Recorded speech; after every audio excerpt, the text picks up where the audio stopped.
Hello दोस्तों, कक्षा 10 के हिंदी व्याकरण टॉपिक वाइज इसके क्लासेस पाली में आपका स्वागत है। इसमें हम पढ़ेंगे सबसे पहले कारक के बारे में कि कारक किसे कहते हैं। जो क्रिया की उत्पत्ति में सहायक होता है उसे ही कारक कहा जाता है। ध्यान से सुनिएगा, कह रहा है कि कारक किसे कहते हैं, तो जो क्रिया की उत्पत्ति में सहायक हो उसे ही कारक कहा जाता है। जैसे कृष्ण ने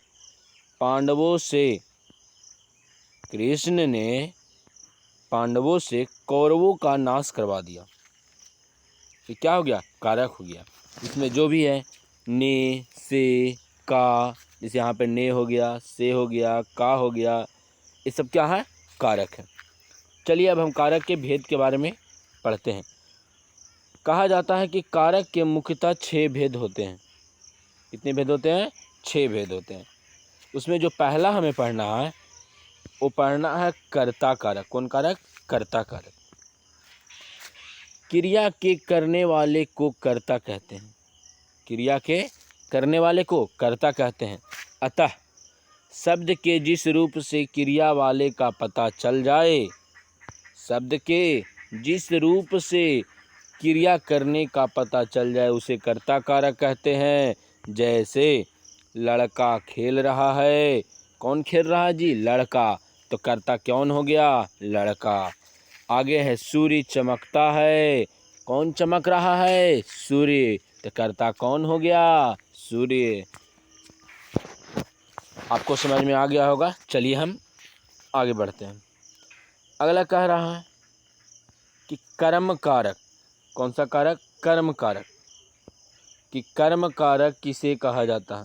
तो जिस पदार्थ पर कर्ता की क्रिया का फल पड़े, जिस पदार्थ पर कर्ता की क्रिया का फल पड़े उसे कर्म कारक कहते हैं।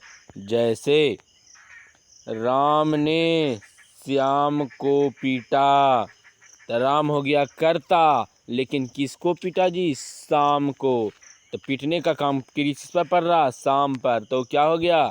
कर्म हो गया। फिर से देखिएगा, कह रहा है कि इस वाक्य में कर्ता राम की क्रिया पीटना और फल श्याम पर पड़ रहा, अर्थात श्याम क्या हो गया? कर्म हो जाएगा। कर कौन रहा पीटने का काम? राम। तो जो करेगा वो कर्ता। जो हो रहा है वो क्रिया होता है। तो क्या हो रहा है जी? पीटने का काम हो रहा है। तो पीटना क्या हो गया? क्रिया हो गया। जिस पे फल पड़ेगा वो कर्म होगा। तो पिटा रहा है तो किस पे फल पड़ रहा? केरा चोट लग तो श्यामा का चोट लग तो श्यामा हो गया कौची? कर्म कारक। आगे देखो, आगे कह रहा है करण कारक किसे कहा जाता है? करण कारक किसे कहा जाता है? तो करण साधारण रूप कारक होता है। बिल्कुल सही बात। जिस शब्द की सहायता से क्रिया का पार होता है, क्रिया का पार होता है उसे करण कारक कहा जाता है। विभक्ति में से, द्वारा, के साथ है। जैसे मोहन चाकू से फल काट रहा है। तो ये जो से हो गया ना, से, ये कौची हो गया? करण कारक हो गया। करण कारक का चिन्ह हो गया क्या? से।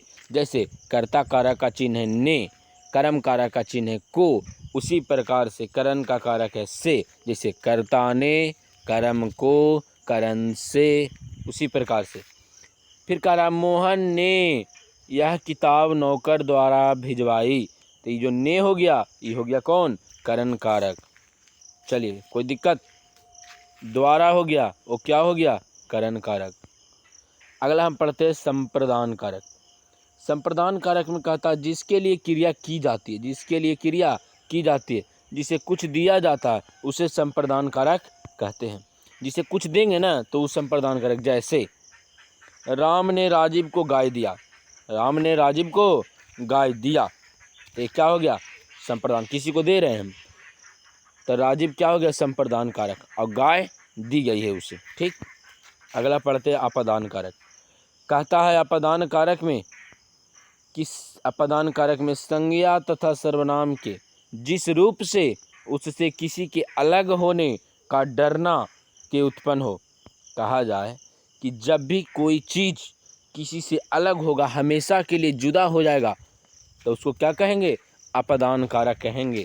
जैसे वृक्ष से पत्ता गिर गया तो क्या हो गया? अपदान कारक।